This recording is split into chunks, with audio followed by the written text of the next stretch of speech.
சீராவில் நாங்கள் இஸ்ரா மேராஜை பார்த்து முடித்தோம். இப்போ இந்த தலைப்பு அது இஸ்ரா மேராஜின்னு வந்தாலும் நாங்கள் அடுத்து வந்து பையா இந்த பகுதி போகணும்.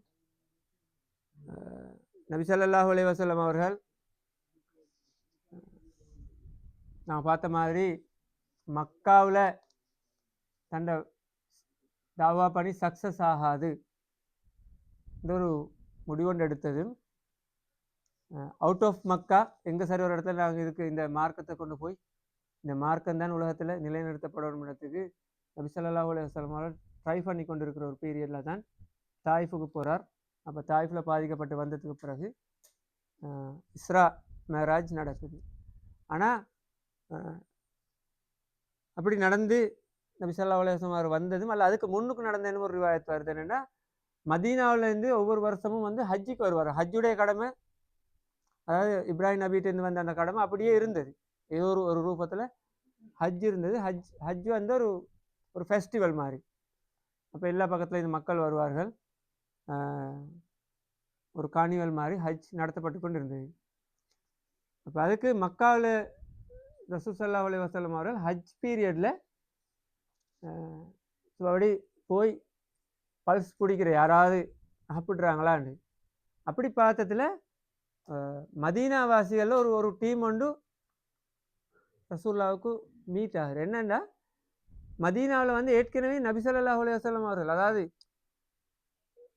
நாங்கள் எங்களோட ரசூல்லா இல்லை முகமதுன்ற ஒரு ஆள் நபியாக வருவார், மக்காவில் ஒரு நபி ஒன்று வருவார் என்ற செய்தி மதீனாவில் உள்ள ஆட்களுக்கு கிடைச்சிக்கிற. எப்படி கிடைச்சிக்கிறேன்னு சொன்னால் தௌராத் இஞ்சில் வந்து அவங்கள ஏற்கனவே மதீனாவில் இருக்குது. அங்குள்ள யூத கிறிஸ்தவர்களுக்கு மத்தியில் அது அந்த விஷயம் அவங்க எதிர்பார்த்து கொண்டு வருவார். அவர் யாருன்றதான பிரச்சனை, யாருன்னு சரியாக ஐடென்டிஃபை பண்ணி கொண்டு அவரை ஏற்றுக்கொள்வார்கள். அப்போ அந்த ஒரு ப்ரீ மைண்ட் செட்டப்பில் தான் மதீனாவாசியில் இருக்கிறார். இப்போ மதீனாவாசியில் அப்படி இருக்கும்போது பதாளங்களுக்கு தெரியும். அப்போ குறைசி காபிர்கள் வந்து மதீனாவுக்கு போய் இப்படி ஒரு முகமதுன்னு ஒரு ஆள் வந்துகிறார், இப்படி எல்லாம் மார்க்கத்தை சொல்கிறார், இவர் எப்படி நிப்பாற்ற வந்து அட்வைஸ் கேட்க போன நேரம் தான். அப்போ அவர்கள் சொன்ன அப்படி முகமதுன்ற ஒரு ஆள் இருக்கிறேன்னு சொன்னால் அவர்கிட்ட போய் இந்த விஷயங்களை கேட்டு பாருங்க, அவர் சொல்கிற உண்மையாண்டு பார்க்குறதுக்கு. அதெல்லாம் சொல்லி அனுப்பினேன். இந்த சூரத் கஃப்ல வரக்கூடிய சம்பவங்கள் 3 சம்பவத்தையும் கேட்டு பாருங்கன்னு சொல்லி. துல்கார்னனை பற்றி கேட்டு பாருங்க, இதுக்கு முன்னே குகையில் கொஞ்சம் பேர் சாப்பிட்டாங்க, அவங்கள பற்றி கேட்டு பாருங்க. அப்போ அந்த சம்பவங்களை வந்து அவங்க சொல்லி அனுப்புகிற என்னென்னு சொன்னால் இப்படி ஒரு ஆள் வருவார், அவருக்கு தான் இந்த சம்பவம் தெரிஞ்சிருக்கு. எனவே அவர்கள் வந்து கேட்டோம்னா சூரத்துல் கஃப் இறங்கி அந்த தகவல்கள் மக்கா காஃபிர்களுக்கு பரிமாறப்பட்டது. எனவே மதீனா அன்சாரிகள்கிட்ட வந்து இந்த மெசேஜ் அவங்கள்ட்ட இருக்குது. அப்போ அப்படி வந்ததில் நபி ஸல்லல்லாஹு அலைஹி வஸல்லம் அவர்கள் ஒரு முறை அக்கபாடு பிரதேசம் மினாவில் இருக்குது. அக்கபாடு பகுதியில் ரசூலுல்லாஹ் இப்படி ஆட்களை தேடி, அதுவும் பகல் டைமில் போகிறல்ல, பகல் டைமில் போனால் எதிர்ப்பு கூட. எனவே லேட் நைட் டைம்லாம் நபி ஸல்லல்லாஹு அலைஹி வஸல்லம் தெரியாமக்கி ஆட்களுக்கு மக்கா குறைஷிகளுக்கு தெரியாமக்கி ரகசியமாக போய் யாராவது வெளியில் இருக்கிறவங்களா பேசக்கூடிய சந்தர்ப்பம் கிடைக்குமான்றத நபி ஸல்லல்லாஹு அலைஹி வஸல்லம் அவர்கள் தொடர்ந்து சர்ச் பண்ணி கொண்டே இருந்தார். எங்கேயாவது ஒரு ஒரு நூல் கிடைக்குதா, எங்கேயாவது ஒரு க்ளூ ஒன்று கிடைக்குதா, யாரையாவது பிடிச்சி கொள்றது. அப்படி போகும்போது நபி ஸல்லல்லாஹு அலைஹி வஸல்லம் அவர்களுக்கு ஒரு டென்ட் அல்லது ஒரு இடத்துல இருக்கிறார்கள், பேசுகிறது கேட்குது. 6 பேர் பேசிக்கொண்டிருக்கிறாங்க. என்ன அவங்கள நபி ஸல்லல்லாஹு அலைஹி வஸல்லம் அவர்கள் பின்பற்றி போய் கேட்குறாரு, நீங்கள் யாருன்னு மன்னந்தும். இப்போ அவங்க சொல்கிறாங்க, நாங்கள் ஹஸ்ரஜ்ன்ற வந்து ஒரு ட்ரைப். மதீனாவிலேருந்து மிக முக்கியமான 2 ட்ரைப் இருந்து, ஒன்று ஹவுஸ், அடுத்து ஹஸ்ரஜ். அப்போ நாங்கள் ஹஸ்ரஜ் ட்ரைப்லேருந்து வந்த ஆட்கள். அப்போ ரசூலுல்லாஹ் சொல்கிறார்கள், மின் மவாலி அல் யஹூத், அதாவது நீங்கள் அப்போ அந்த யூதர்களுடைய மௌலாக்கள்னு சொன்னால் யூதர்களோட அந்த பரம்பரையில் அதில் வந்த ஆட்களா, அவங்களோட சந்ததியரா, ஜென்ரேஷனில் வந்த ஆட்கள்னு கேட்கல. அவர்கள் சொல்கிறா, நாங்கள் எஸ் அந்த அந்த அந்த டீமில் உள்ள ஆட்கள் தான், அந்த லிஸ்ட்டில் உள்ள ஆட்கள் தான்.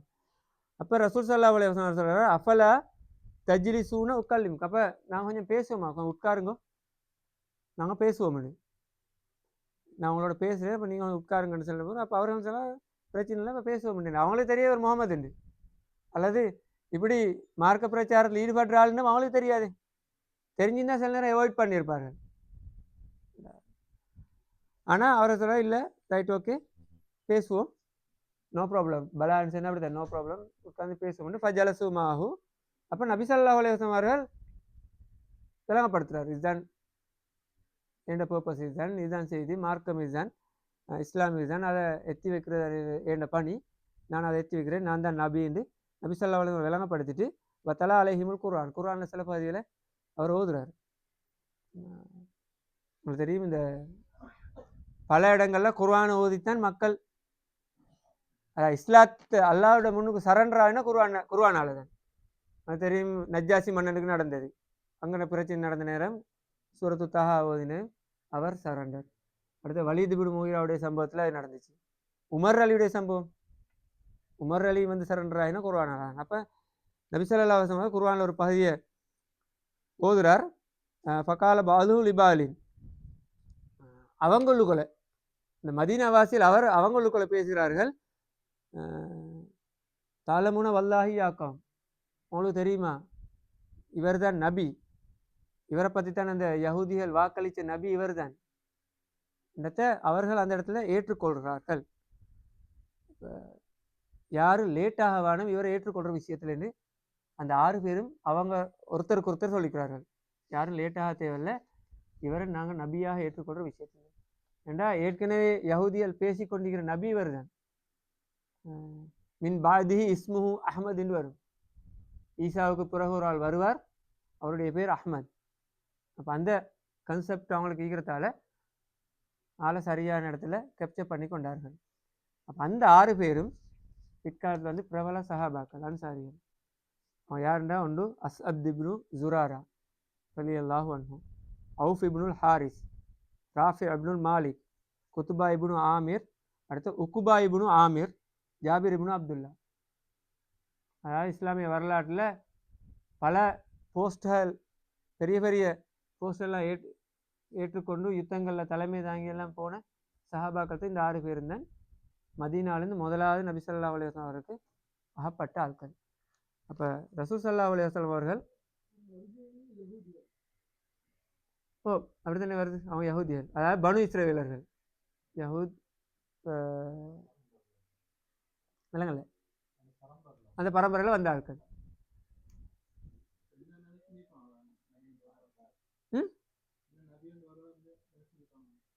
இப்போ என்னோட தௌராத்திலையும் இஞ்சிலையும் ஏற்கனவே சொல்லப்பட்டது தானே இறுதி. இந்தக்கா இல்லை, இன்றைக்கு இல்லை, அவங்க இல்லை, அவங்க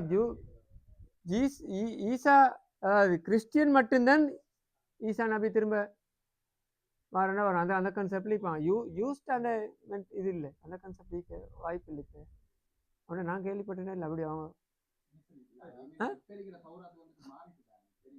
இல்லை அவங்க திரும்ப இல்லை திரும்ப நபியோண்டு வருவாங்கன்னு அவங்க எக்ஸ் பண்ணல.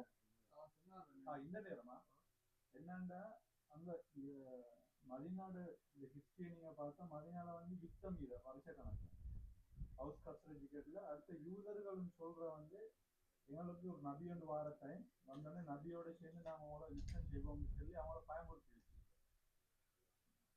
அப்ப அவங்களுக்கு தெரியும் யூதர்கள் இவங்களை சரி பயமுறுத்துற நபி ஒன்று வாராண்டு, இந்த நபியை வந்து ஏற்றுக்கொண்டா யூதர்களுக்கு பக்கம் போறீங்க, இவங்களுக்கு பலமாகிற இவங்களுக்கு அந்த நபி வார இதெல்லாம் வந்து யூதர்கள் மூலம் தான் தெரியும். அந்த நேரம் தெரியுமா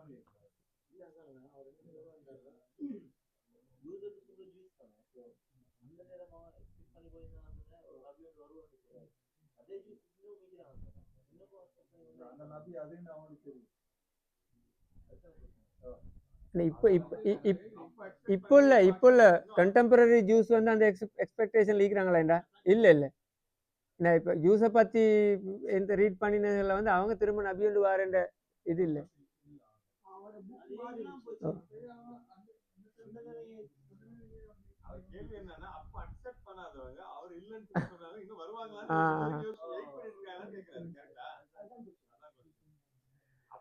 அது பல ரீசன் நீ கேளு. என்னன்னா ஒன்று ஜுடிசம் வந்து ஒரிஜினலி இல்லை, இப்போ முதலாவது அது ஏற்கனவே திரிவுபடுத்தப்பட்டு பல புஸ்தகங்கள் மாறி மாறி மாறி வந்துட்டு அடுத்த பல செக்டருக்கு அது பிரிஞ்சு போய்த்துரு. அடுத்தது இப்போ வந்து அவனோட ஒரு ஆர்த்தடாக்ஸ் செக்டர் உள்ளாக்க சில நேரம் பழைய அந்த யூத கன்செப்டில் இருப்பாங்களாக்கும். ஆனால் பெரும்பாலும் எல்லாத்தையும் மாற்றி பொலிட்டிசைஸ் ஆக்கி எல்லாம் மிக்ஸ் ஆகி தான் இப்போ இருக்குது. அடுத்தது வந்து அந்த இந்த லீடர் இருக்கிறாரே 14 அவரும் அவரோட மருமகனும் நபிக்கு செக் பண்ண போறாரு. போயிட்டு வரக்குள்ள 2 பேரும் பேசுவாங்க வந்து அந்த மார்க் இதுக்கு இவர் நபி தான் அப்படின்னு. ஆனா ஏற்றுக்கொள்றது அவங்க 100% கன்ஃபார்ம் இவர் தான் நபின்னு, ஆனா ஏற்றுக்கொள்றது. இந்த போன 6 பேரும் வந்து யூதர்கள் இல்ல, இவங்க யூதர்கள்ட்ட தான் இன்ஃபர்மேஷன் எடுத்த இப்படி இல்லை அவர்கள் வந்து கன்ஃபார்மாக யூதரா கிறிஸ்தவான் இல்லை. இப்போ மூசா நபீட அதாவது இப்ராஹிம் நபீட வேதத்தில் அப்படியே ஃபாலோ பண்ணி வர டீம் தானே அது. அப்போ அதெல்லாம் ஹஜ்ஜிக்கு வாரு. அப்போ மவாலி இன்னும் ரசூலை கேட்குறதா நீங்கள் அவங்கள பின்தொடர்கிற ஆட்களாண்டு யூதர்களை பின்தொடர்கிற ஆட்கள் அவர்களுக்கு ஆமாண்டு அந்த அந்த கன்செப்டில் இருந்திருப்பார்கள். அப்போ இங்கே வந்து சந்திச்சதுக்கு போகிறோம். அப்போ அவங்களுக்கு ஏற்கனவே அந்த மெசேஜ் இருக்குன்னு தானே ப்ரீ மைண்ட் செட்டில் இருந்ததால் இப்போ இவர் தான் எதிர்பார்த்து கொண்டிருந்தார்கள். அல்லாஹ் தாலாவோட ஏற்பாடு அப்படியான 6 பேரை கொண்டு வந்து அந்த இடத்துக்கு சேர்த்துறது. அந்த 6 பேர் எப்படின்னு சொன்னால் பின்னுக்கு முழு முஸ்லீம் உம்மாவையும் ஒரு உருவாக்குறதுக்கான மெயின் ஆட்கள். அங்கேருந்து தான் ஸ்டார்ட் ஆகுது இஸ்லாமிய சாம்ராஜ்யம். அந்த இந்த பொலிட்டிக்கலி வர இந்த அட்மினிஸ்ட்ரேட்டிவ் ப்ராசஸ் எல்லாம் ஸ்டார்ட் ஆகுது அங்கேருந்து தான். 1924 வரையும் அந்த இஸ்லாமிய சாம்ராஜ்யமோட பேர் இருந்துச்சு. அது டர்க்கியில் அது விழும் வரைக்கும், கமால் அத்தாத்துர்க் பொறுப்பெடுக்கும் வரைக்கும் இஸ்லாமிய கிலாஃபத்தின் வேர்டு இருந்துச்சு ஏதோ ஒரு வகையில். அது அறகுறையாக சரி நோயாளியாக சரி அந்த வேர்டு இருந்துச்சு. 1924 அந்த வேர்டு எடுக்கப்பட்டுச்சு. அந்த வேர்டு ஆரம்ப பாயிண்ட்டை உருவாக்கி வரத்துக்கு இந்த 6 பேர் ஊடாக உருவாகின மதீனாவுக்கு போன பயணம் தான். அந்த பயணத்தில் ஆரம்ப பாயிண்ட் வந்து இந்த 6 பேர் இருந்தாங்க. அந்த அளவு மிக முக்கியமான ஒரு இன்சிடென்ட் தான் இந்த 6 பேரும் நபி ஸல்லல்லாஹு அலைஹி வஸல்லம் அவர்களுக்கு கிடைச்சது. அப்போ சொல்லி அனுப்புகிறார், நீங்கள் மார்க்கத்தை எடுத்துகிட்டு போங்க. அப்போ பெரிய தாவா ஒன்றும் அந்த இடத்துல இல்லை. அந்த 6 பேரும் போகிறார்கள். போய் மதீனாவில் என்ன நடக்குது? மதீனாவில் அவர்களுக்கு தெரிஞ்ச ஆட்களுக்கு இப்போ மெசேஜ் போகும் தானே, நாங்கள் இப்படி ஒரு ஆளை சந்திச்சிட்டோம், முகமது அவர் தான் எதிர்பார்க்கப்பட்ட நபி, அவர் தான் உண்மையானால் இருக்கிறாருன்னு. திரும்ப வரும்போது 12 பேர் வராங்க அடுத்த வருஷம். அப்போ அடுத்த வருஷம் ரசூல்லா திரும்ப போய் தேட தேவையில்லை. இப்போ ரசூல்லா பார்த்து கொண்டீங்க அவங்க வரும் வரைக்கும் தான்.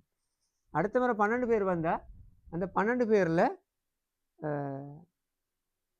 5 பேர் ஏற்கனவே அந்த 6 பேரில் 5 பேரும் ஒரு ஆள் வரல, எக்ஸ்ட்ரா 7 பேரும், மொத்தம் 12 பேர் வராரு.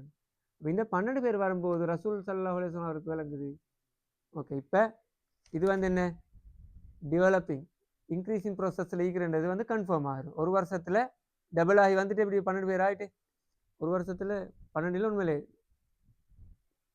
டபுளை விட கூட 7 பேருன்னு சொன்னால் 6 பேர் போய் திரும்ப புதுசாக 7 பேர் தானே வர மாதிரி இருக்குது. அப்போ அந்த ஆட்களை வைத்துக்கொண்டு இனி ஏதோ ஒரு வேலையை செய்யலாம். அதாவது மக்காவில் எதிர்பார்த்த இலக்கை விட டார்கெட்டை விட மதீனாவில் சான்சஸ் கூடன்னு நபி ஸல்லல்லாஹு அலைஹி வஸல்லம் அவர்களுக்கு கன்ஃபார்ம் ஆகுது. அப்போ எனவே நபி ஸல்லல்லாஹு அலைஹி வஸல்லம் அவர்கள் இவங்களை சந்திக்கிறதுக்கு போகிறார். போய் அவங்களோட ஒரு அக்ரிமெண்ட் ஒன்று நடக்குது. அதுதான் இஸ்லாமிய வரலாற்றில் சொல்லப்படுற அல் பைஅத்துல் அக்கபா அல் ஊலா. அதாவது 2 அக்ரிமெண்ட் நடக்குது. அதில் முதலாவது அக்கபா உடன்படிக்கை, முதலாவது அக்கபா உடன்படிக்கைன்னு நாங்கள் தமிழில் டிரான்ஸ்லேட் பண்ணுவோம். பைஅத்துல் அக்கபா என்னென்னா அக்கபான்ற இடத்துல, மினாவில் அக்கபான்ற இடத்துல நபி ஸல்லல்லாஹு அலைஹி வஸல்லம் அவங்களோட பையத் செஞ்சது, ஒரு உடன்படிக்கை செஞ்சு கொண்டது. நீங்கள் மார்க்கத்தை ஏற்றுக்கொண்டீங்க, திரும்ப வந்துக்கிறீங்க, அப்போ இந்த வேலைகளை இதுக்கு பிறகு நீங்கள் கவனமாக இருக்கணும், இதெல்லாம் செய்யணும், போய் உங்களோட லைஃப்பில் நீங்கள் இதை அப்ளை பண்ணணும். சில கண்டிஷன்ஸை அந்த உடன்படிக்கையில் போட்டார். அதில் போட்ட கண்டிஷன் என்ன? தாலவ், அதாவது இமாம் புகாரி அறிவிக்கிற அல்லா துஷ்ரிகு பில்லா, அதாவது அல்லாவை தவிர வேறு எதையும் நீங்கள் இணை வைக்கல, சிறுக்கு வைக்கலாது. அல்லாஹ்வை தவிர எதையும் நீங்கள் ஷிர்கு வைக்க முடியாது. அடுத்தது தஸ்ரீக்கு, களவெடுக்க முடியாது. வலா தசினு, ஜினா செய்யலை, விபச்சாரத்தில் ஈடுபட இயலாது. இதெல்லாம் எப்படின்னு சொன்னால் சாதாரணமாக அந்த அரேபியா அந்த அந்த பெனின்சுலாவில் வந்து கொமனாக இருந்த விஷயங்கள் தானே. ஷிர்க்குன்றது கொமன், களவெடுக்கிறது அது ஒரு பிஸ்னஸ் மாதிரி, ஒரு ட்ரெண்ட். பவராக உள்ளவன் களவெடுத்துட்டு போவான், இடையில வழி மறிச்சோ ஏதோ ஒரு வகையில். ஜினா செய்கிறது தெரியும். ஜினா வந்து ஒரு ட்ரெடிஷனலி அது ஒரு இபாதத் மாதிரி. அந்த காலத்தில் என்னடா கபத்துல்லாவோட தொழுகையை பற்றி சொல்லும்போது வமாக்கான சலாத்துவும் இந்தல் பைத்து இல்லா முக்கான் வத்தஸ்தியா, கபத்துல்லாவை நிர்வாணமாக இந்த கைதட்டி விசில் அடித்து சுற்றுறது தான் அவங்களோட தொழுகை. அப்போ மெயின் விஷயமாக இருந்தப்ப இதுகள்லேருந்து ரசூல் ஸல்லல்லாஹு அலைஹி வஸல்லம் அவர்கள் இவங்களை 100% தூரமாக இருக்கணும்ன்றது தான் அந்த உடன்படிக்கை. ஜினா செய்ய இயலாது. அதே போல் வலா தக்குத்துலு அவுலாதுக்கும், பிள்ளைகளை கொலை செய்தார்கள், இனி பிள்ளைகளை கொலை செய்ய இயலாது. வலா தத்து விபுஹ்தானின் தஃப்தரூனஹு பைன ஐதீக்கும் வ அர்ஜுலிக்கும், அதாவது சும்மா பொய் சொல்றது. புஹ்தான் சொன்னால் இல்லாத சொல்றது பொய் தானே. அது அந்த இட்டு கட்டி சொல்றது. இப்போ நபி ஸல்லல்லாஹு அலைஹி வஸல்லம் தாராளமாக சொல்லப்பட்டுச்சேன்னு, ரசூலுல்லாஹ் பைத்தியகாரன் அல்லது சஹாபாக்களை பற்றி சொல்லும்போது அவர்களுக்கு பொய் சொல்லப்பட்டுச்சு. இப்படி பொய் பிரச்சாரம் செய்ய இயலாது, அதுலேருந்து முழுமையாக தவிர்ந்து கொள்ளணும். அதே போல் வலா தசூனி ஃபி மாரூஃபின், ஒரு நல்ல ஒரு விஷயத்தில் நான் ஒரு நல்ல விஷயத்தை சொன்னால் அதற்கு எகெயின்ஸ்டாக இயலாது, மாற்றமாக நடக்க இயலாது. அதே போல் வஃபி மின்கும் அஜ்ருஹு, யாராவது வாக்குறுதியாக நடந்து கொண்டீங்கன்னா, வாக்கை காப்பாற்றி நீங்கள் நடந்து கொண்டால் ஃபமன் வஃபா மின்கும் அஜ்ருஹு அலல்லா, அல்லாஹ் தாலா அதுக்கு கூலியாரத்துக்கு பொருத்தமானவன். அதே போல் யாராவது ஒரு தவறு செய்தால், இதில் யாராவது ஒரு தவறு செய்தால் அதுக்குரிய தண்டனையும் உலகத்தில் உங்களுக்கு அல்லாஹ் தாலா தண்டனை தாரத்துக்கும் போதுமானவன். அதே போல்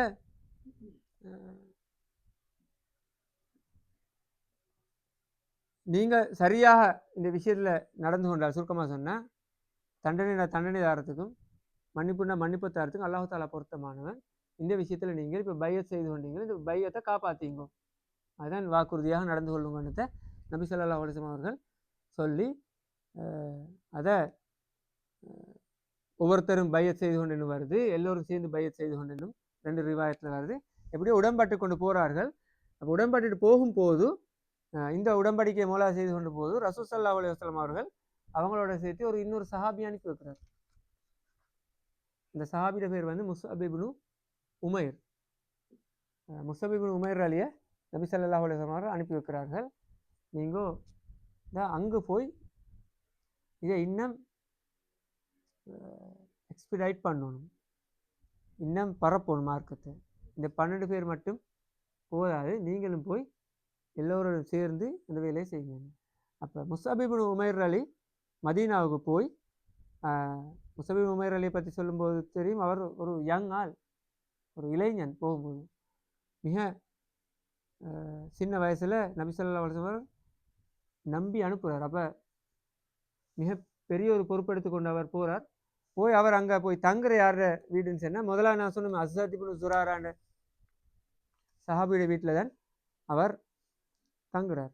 தங்கி 2 பேரும் சேர்ந்து மிக தீவிரமாக இந்த மார்க்கத்தை அங்கே பரப்புற வேலை செய்கிறார்கள். அப்போ அந்த பரப்புற வேலை செய்யும்போது முஸ்அப் அலியை அனுப்பினத்தின் நோக்கம் நபி ஸல்லல்லாஹு அலைஹி வஸல்லம் அவர்களுக்கு அவர் மீது முதலாவது ஒரு நம்பிக்கை, ஆரம்பத்தில் இஸ்லாத்தை ஏற்றவர், அதே நேரம் யங் ஆள், எனர்ஜெட்டிக், அதே நேரம் விஷயம் உள்ளால், நல்லா குர்ஆன் ஓதக்கூடிய ஆள், அடுத்தது ஸ்ட்ராட்டஜிக்கலி ஒரு டெக்ஃபுல்லி நடக்கிறாள். ஏன்னா அங்கே போய் அவர் செஞ்ச வேலை அப்படித்தான். அஸ்ஸத் இப்னு ஸுராரா ரலியோட இவர் போகும்போது இப்படி தான் 2 சைடு மீக்கும் தானே. ஏற்றுக்கொண்டவன் சப்போர்ட் பண்ணுவான், ஏற்றுக்கொள்ளாத ஆட்கள் என்ன நடக்கும்? ஏற்றுக்கொள்ளாத ஆட்கள் புதுசாக 2 பேர் வந்துக்கிறானாலும் புதிய வேலை நடக்குதுன்னு சொல்லி எதிர்ப்பும் அதுக்குள்ளே போய்கொண்டு இருக்குது. அப்போ இந்த எதிர்ப்பை தவிர்க்கிறதுக்காக என்ன செய்கிறாங்கன்னு சொன்னால், இந்த டைப்ஸ் தானீர கூட்டம் கூட்டமாக தானீர அந்த கூட்டங்களோட இப்போ அசதிபுனு ஜுராரா இசகலாம் அசதிபுனு ஜுராரா அலியிட சொந்தக்காரர்களுக்கு இருக்கிற கூட்டங்கள் இருக்குதானே, அந்த கூட்டங்களுக்கு போய் அந்த தலைவரை பற்றி பேசுகிறேன், இப்படி பேசுகிறேன். அந்த தலைவரில் பேசினது போகிற என்ன தெரியுமா நடக்கும், அங்கே ஒரு ட்ரெண்ட் ஒன்றுச்சு, தலைவர் சொன்னால் அதுக்கப்புறம் அந்த கூட்டம் அப்படியே அந்த ட்ரைப் அப்படியே ஏற்றுக்கொள்வார்கள். அப்போ இந்த விஷயத்தை இது ஒரு வீக்னஸாகவும் இருக்கும், அல்லது இது ஒரு நல்ல ஒரு பாயிண்ட். அப்போ இந்த இடத்த பிடிச்சித்தான் அசத் இப்னு ஜுராராவும் முஸ்அப் இப்னு உமைரும் 2 பேரும் போய் அந்தந்த தலைவர்களை சந்தித்து சின்ன சின்ன கோத்திரம் தான். இப்போ ஹவுஸ் பெரிய கோத்திரத்துக்கு கீழே வரக்கூடிய சின்ன இந்த பிரான்ச்சஸ் இருக்குது, அந்த ஃபேமிலி பிரான்ச்சஸ் இருக்கும். அவர்களை போய் சந்தித்து அவர்களை பேசும்போது என்ன போகும்போது சில நேரம் வாளோட கத்தியோட சண்டை பிடிக்கிறதுக்கு மாதிரி தான் வாரு. அப்போ இவர்கள் சொல்கிற வார்த்தை என்னென்னு சொன்னால், உட்கார்ந்தா பேசிடும், நீங்கள் உட்கார்ந்தா பேசணும். அதனால் நீங்கள் கொஞ்சம் காமாகினீங்கன்னா பேசிடும், அதுக்கப்புறம் மற்றது பார்க்க முடியும். அப்போ பேசுகிற பேச்சிலே சொல்கிற விஷயங்கள்ல அவர்களுக்கு இஸ்லாத்துடைய அந்த கொடுக்கப்படும் போது அது சரின்ற மெசேஜ் அங்கே அவங்களுக்கு கிடைக்கும் போது, மதீனாவாசி அன்சாரிகளுடைய விஷயத்தில் நாங்கள் விளங்கி கொள்ள வேண்டிய ஒரு விஷயம் என்னென்னு சொன்னால், எப்போ ஒரு மனுஷன் ஈகோ ஃப்ரீ ஆகிப்பானோ அப்போ அவனுக்கு உண்மை விளங்கும். அதுதானே இப்போ ஒரு மனுஷனுக்கு ஒரு ஈகோண்டிக்கிறது தானே. அந்த இப்போ குறைசியலுக்கு மார்க்கம் போகாததுக்கு காரணம் என்ன, அவர்கள் ஏற்றுக்கொண்டாங்க. நீங்கள் சொல்கிறதெல்லாம் சரி, உண்மைதான் நீங்கள் சொல்கிறீங்க, ஆனால் அவளை நபியாக ஏற்றுக்கொள்ளல. என்ன காரணம், அந்த ஈகோ. ஆனால் அன்சாரிகளை பொறுத்தவரை அது ஈக்கல்ல. அன்சாரியை பொறுத்தவரையில் அவங்க சரின்னு பட்டமாக ஏற்றுக்கொண்டார்கள். பின்னுக்கு நடந்த வரலாறு எல்லாம் பாருங்களேன். ஹிஜ்ரத்தில் நபி ஸல்லல்லாஹு அலைஹி வஸல்லம் அவர்கள் மதீனா போனது என்ன நடக்குது, எந்த ஈகோவும் இல்லை, உடனே எந்த பாகுபாடும் இல்லை. வந்தவன் வரத்தானா, இவன் அங்கால அவுட்லேருந்து வந்தானா, வெளியிலேருந்து வந்தானா, ஹதியா வந்தானா, எதுவும் இல்லை, உடனே பொறுப்பெடுத்தார்கள். எந்த பாகுபாடும் இல்லை. அந்த அந்த அந்த மென்டாலிட்டி அவங்கள்ட்ட இல்லை. மதீனாவாசிகளோட ஒரு சிறப்பான பண்பு. அதால அன்சாரின்ற பெயரை வச்சுது. அன்சாரின்ற அர்த்தம் என்ன, வெல்கம் பண்ணி உதவி செய்கிற ஆட்கள். அந்த பேர் அவங்களுக்கு வச்சது அதான். அந்த அளவு அவர்கள் அழகாக அந்த விஷயத்தை நடக்கும். இப்போ மார்க்கத்தை அவரை ஏற்றுக்கொள்றதுக்குமான காரணம் அதுதான். இப்போ அசத் இப்னு துராராலியோட இவர் போய் அந்த லீடர்களை சந்தித்து பேசும்போது ஏற்றுக்கொள்கிறோம், உண்மைதான். அதே போல் அவர் சொல்லுவார் அந்த கோத்திரத்தில், நீங்கள் எல்லோரும் ஏற்றுக்கொள்ள, இவங்க சொல்கிற உண்மைதான். அப்போ அந்த சஹாபாக்கள் அன்சாரிகள் அவ்வளோ பேரும் மார்க்கத்தை ஏற்றுக்கொண்டார்கள். இவ்வாறு தீவிரமாக எக்ஸ்பிடைட் பண்ணி செஞ்சதுற விளைவு தான் நெக்ஸ்ட் இயர் வரும்போது 72 6/12/72 13/12 தான் வார ரசூலா சந்திக்கிறேன். அந்த 12 முஸ்அப் இப்னு அலியுடைய அசத் இப்னு ஜுராரா அலி அவர்களுடைய செயற்பாட்டுடைய வேகத்தை பாருங்க. விதின் 1 இயர் எத்தனை மடங்கு மாறுது, 600. அந்த அளவுக்கு ஒரு வெற்றியை கொண்டு வருது. அப்போ அதுக்கு பிறகு நபி ஸல்லல்லாஹு அலைஹி வஸல்லம் அவர்கள் டிசைட் பண்ணுறார், 72 பேர் போதும். மதீனாவுடைய பாப்புலேஷன் படி எனக்கு இங்கே மக்காவில் உள்ள ஆட்களையும் பார்த்தா ஒரு 80 பேர் மட்டிக்கிறாங்க, அங்கே ஒரு 70 சேர்த்து ஒரு 150க்கு மேலே இருக்குது. அப்போ மதீனா உள்ளுக்குள்ளே போய் எனக்கு விளையாடுறதுக்கு ஒரு ப்ளே பண்ணுறதுக்கான ஒரு ஃபீல்டு ஒன்று ரெடி ஆகுது. அதுக்கு பிறகு தான் ஹிஜ்ரத்துக்கு ரசூலுல்லாஹ் ரெடி ஆகுது. அப்போ 2வது முறை வந்ததுக்கு பிறகு அந்த 72 பேருக்கும் நபி ஸல்லல்லாஹு அலைஹி வஸல்லம் அவர்கள் 12 பேரை இஸ்னே அஷர நக்கீபா 12 பேரை தலைவராக போட்டு அனுப்புவார். ஒரு குரூப் பிரித்து 6 பேரை என்னென்ன இப்போ முஸ்அப் இப்னு உமைர் அலியோட கீழே 12 பேர் இருந்தாங்க தானே, அது மாதிரி இன்னும் 12 குரூப்பை உருவாக்கி அதில் ஒரு ஆளை தலைவரை அனுப்புகிறார். இன்னும் நீங்கள் போய் ரெடி பேசுங்க. அப்போ ஹிஜ்ரத் போகும்போது எத்தனை பேர் இருந்தாங்கன்றே தெரியாது. அந்த 72 பேர் கூட இன்னும் பல பேர் இஸ்லாத்துக்கு வந்திருக்கிறது, பல பேர் இஸ்லாத்துக்கு வந்திருக்கிறது. அப்போ அப்படி வந்ததுக்கு பிறகுதான் ஹிஜ்ரத்துக்குரிய முயற்சி நபி ஸல்லல்லாஹு அலைஹி வஸல்லம் அவர்கள் ஹிஜ்ரத் செய்கிறார். அப்போ ஹிஜ்ரத்துடைய பயணம் என்று வரும்போது ஹிஜ்ரத்தை வந்து நாங்கள் இஸ்லாமிய வரலாற்றில் வந்து அல்லது இஸ்லாமிக் எடுகேஷன் அகாடமிக்கலி நாங்கள் ஹிஜ்ரத்தை வந்து ஃபஸ்ட்டுக்கு பார்க்குற வந்து ஒரு பிளானிங் தான். பிளானிங் இந்த சப்ஜெக்ட் ஒரு முஸ்லீமுடைய வாழ்க்கையில் இருக்கணும்ன்றதுக்கு முதலாவது ஆதாரம் ஹிஜ்ரத். இப்போ நபி ஸல்லல்லாஹு அலைஹி வஸல்லம் ஹிஜ்ரத்தை மேற்கொண்டதை நாங்கள் ஹிஜ்ரத்தானே பார்க்குறோம். அப்போ அதுக்கு முன்னுக்கு எவ்வளோ பிளானிங் நடந்துக்குது. முஸ்அப் இப்னு உமைரை தெரிவு செய்கிறதுலேருந்து பிறகு அந்த 12 தலைவர்களை தெரிவு செய்கிறது, இன்னும் பல விஷயங்கள் நடக்குது தானே. அந்த அளவு ஒரு பிளான் பண்ணி செஞ்ச ஒரு வேலை தான் பிறகு இஸ்லாமிய ஒரு சாம்ராஜ்யம் அல்லது ஒரு டைனாஸ்டி உருவாக்கி தலைவர்மாரோட பேசி அப்புறம் மற்றவங்க இஸ்லாத்துக்கு வரலன்னு சொல்லி அவங்க தலைவர்மார் சொன்னதை அவங்க ஃபாலோ பண்ணி அது என்னண்டா அதுக்கப்புறம் அவங்க இஸ்லாத்தை படிச்சாங்க. அது என்னென்ன ரீசன் என்னென்னா அந்த டைமில் இருந்த கல்ச்சர் ட்ரெடிஷன் என்னென்னா அதுக்கு சொல்கிற வந்து ஷேகுல் கபீலான்னு தான் அரபுல சொல்கிறார். அதாவது அந்த கோத்திர தலைவர் எது சொன்னால் அது கட்டுப்படணும். அப்போ மதீனாவாசிகளுடைய பண்பு என்னென்னு சொன்னால் தலைவரை கட்டுப்படுறது உண்டு, சரின்னு ஏற்றுக்கொள்கிறாங்க தானே. அப்போ தலைவர்கிட்ட அந்த பண்பினானக்கு தலைவர் எப்படி அப்படி தனிக்க போகிறாங்க. அப்போ அந்த மக்கள்கிட்ட அந்த பண்பு இருக்கணும். அப்போ அதோட ரிசல்ட்ஸ் தான்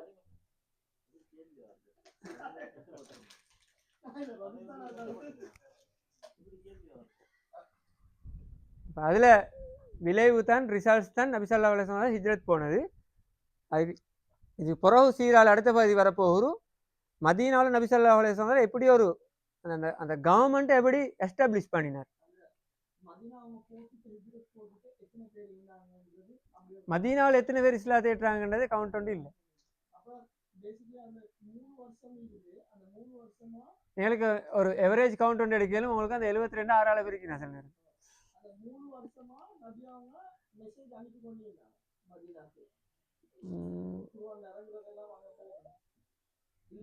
அப்படி ஒன்று இல்லை.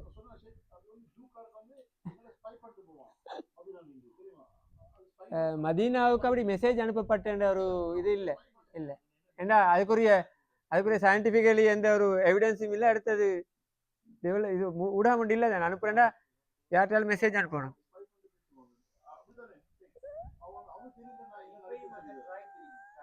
ட்ரைபல் கான்செப்ட் தானே. இதுதான்